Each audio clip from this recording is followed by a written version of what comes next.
Assalamualaikum warahmatullahi wabarakatuh. Selamat siang, salam sejahtera bagi kita semua.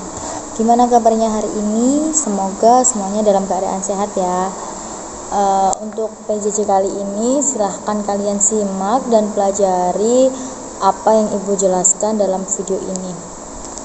Oke, pada kali ini kita akan membahas tentang dampak penjajahan bangsa Belanda atau bangsa Eropa di Indonesia. Nah, penjajahan bangsa Indonesia membawa dampak yang sangat besar bagi kehidupan rakyat Indonesia, termasuk dampak yang bisa dirasakan sampai saat ini. Nah, dampak-dampak tersebut dalam bidang apa saja sih?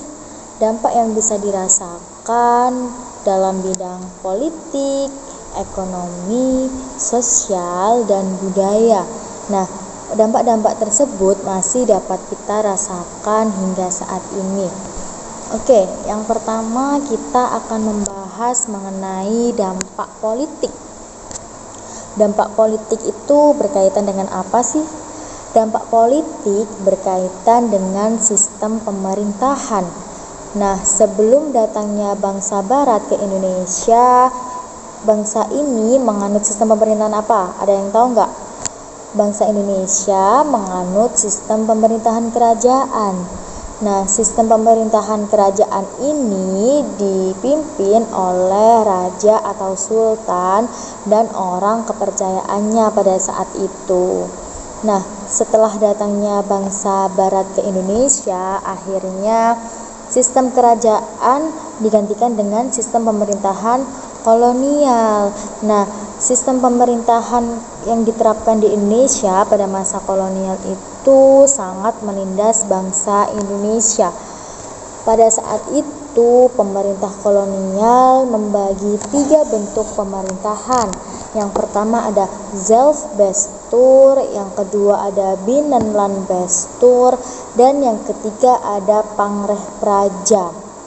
Nah, kalian bisa cari tahu masing-masing 3 bentuk pemerintahan yang diterapkan pada masa kolonial Belanda. Oke, itu tadi adalah dampak dalam bidang politik. Kemudian kita beralih ke dampak dalam bidang ekonomi. Apa saja sih yang dirasakan bangsa Indonesia atau rakyat Indonesia dalam bidang ekonomi setelah penjajahan atau perlawanan yang dilakukan oleh bangsa Barat terhadap rakyat Indonesia?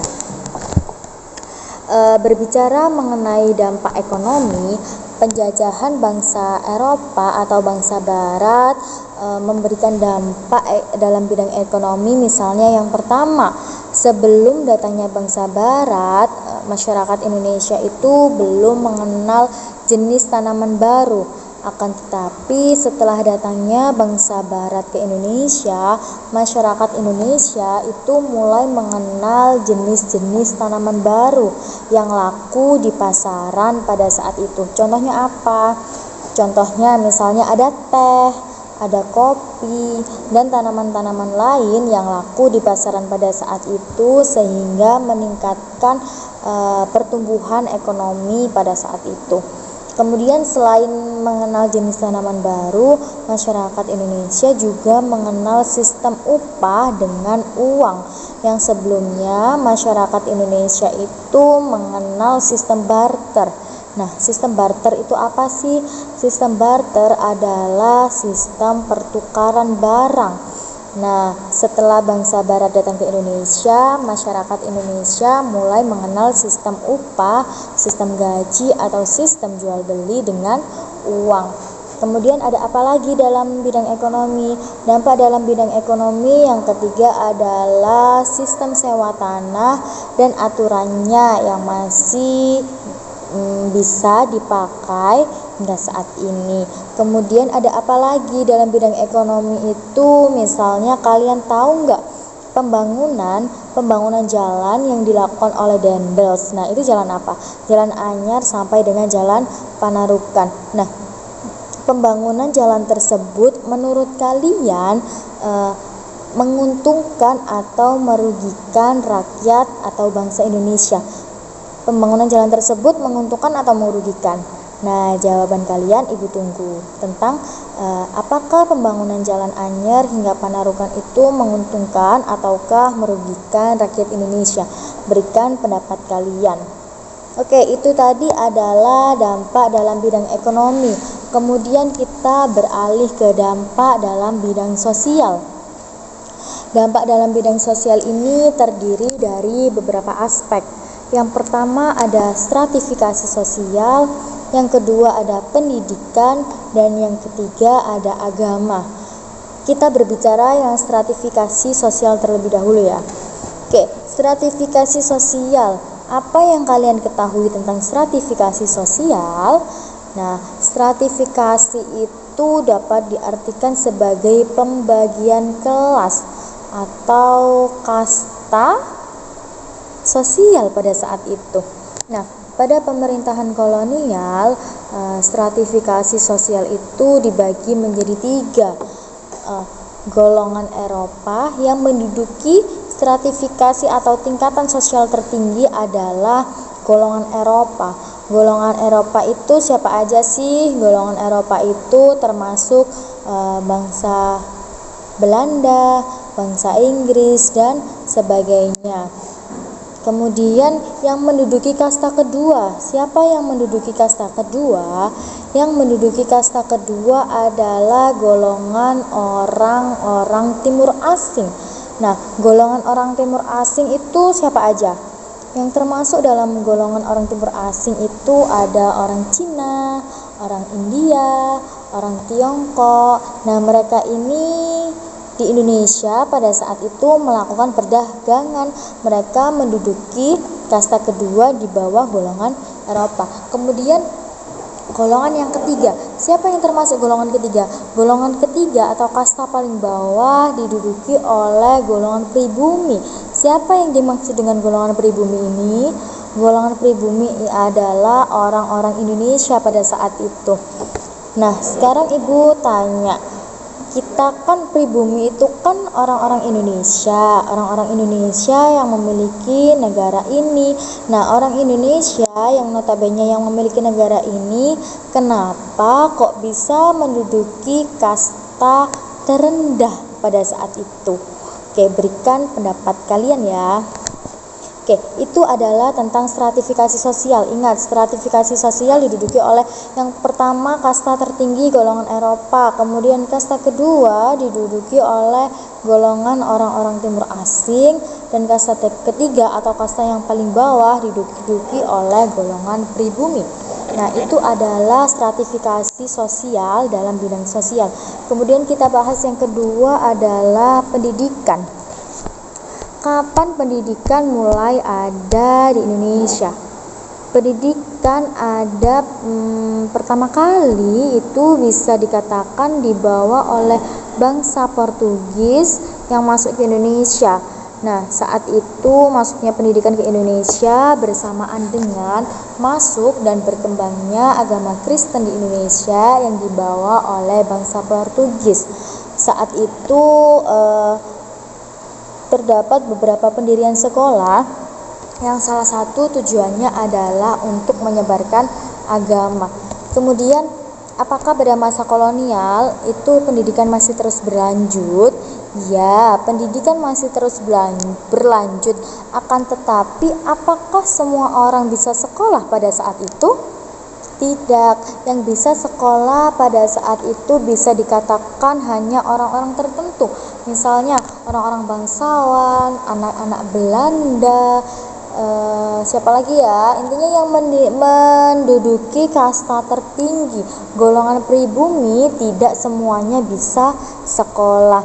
Akan tetapi pada masa kolonial, penerapan pendidikan itu bisa melahirkan kaum muda yang terpelajar yang dapat membawa Indonesia mencapai kemerdekaannya. Salah satunya dalam bidang pendidikan siapa? Ki Hajar Dewantara. Itu adalah dalam bidang pendidikan pada masa kolonial. Kemudian berbicara mengenai agama, seperti yang saya singgung di awal, pengaruh yang tampak pada bidang agama adalah munculnya masyarakat yang menganut agama Kristen yang dibawa oleh bangsa Barat yang datang ke Indonesia. Kalian ingat konsep 3G? Konsep 3G yang dibawa oleh bangsa Barat, yang pertama gold, glory, dan gospel. Nah, gold ini kekayaan, glory, gospel, penyebaran agama. Nah, ini adalah salah satu misi dari bangsa Barat datang ke Indonesia adalah untuk menyebarkan agama. Oke, itu adalah dalam bidang sosial. Kemudian kita beralih dalam bidang budaya. Dalam bidang budaya bisa dibagi menjadi beberapa aspek. Yang pertama, musik. Kalian tahu musik keroncong nggak? Nah, sekarang ibu tanya, musik keroncong itu berasal dari mana? Oke, silahkan kalian cari tahu dan kalian jawab ya, musik keroncong itu berasal dari mana? Itu adalah tentang musik. Kemudian yang kedua adalah tentang bahasa. Ternyata beberapa kosakata kita atau kosakata bahasa Indonesia itu berasal dari kata serapan bahasa asing. Misalnya handoek, tulisannya handoek, itu di Indonesia bisa disebut apa? Handuk. Kemudian ada kata kelas, KLAS, itu di Indonesia bisa jadi kata apa? Itu bisa jadi kata kelas. Kemudian ada lagi kata bandera. Bandera itu ternyata berasal dari kata bandera, berasal dari kata atau bahasa Portugis yang di Indonesia bisa disebut sebagai bendera. Nah, itu adalah beberapa kata kosakata bahasa Indonesia yang merupakan kata serapan dari bahasa asing. Kemudian selain musik dan selain bahasa ada gaya hidup. Gaya hidup masyarakat Indonesia itu kebarat-baratan, misalnya pada gaya berpakaian, kemudian gaya rambut, cara makan. Nah, itu budaya yang bisa kita yang biasa kita temukan pada saat ini, yang merupakan dampak dari masa lalu, dampak dari penjajahan kolonial masa lalu. Nah, itu adalah beberapa dampak penjajahan kolonial yang ada di Indonesia, mulai dari bidang politik, kemudian apalagi ekonomi, kemudian sosial dan budaya. Nah, itu tadi yang bisa Ibu jelaskan. Mungkin Ibu bisa memberikan beberapa pertanyaan kepada kalian agar kalian lebih memahami dampak penjajahan bangsa Barat di Indonesia. Sekian dari Ibu akhiri. Assalamualaikum warahmatullahi wabarakatuh.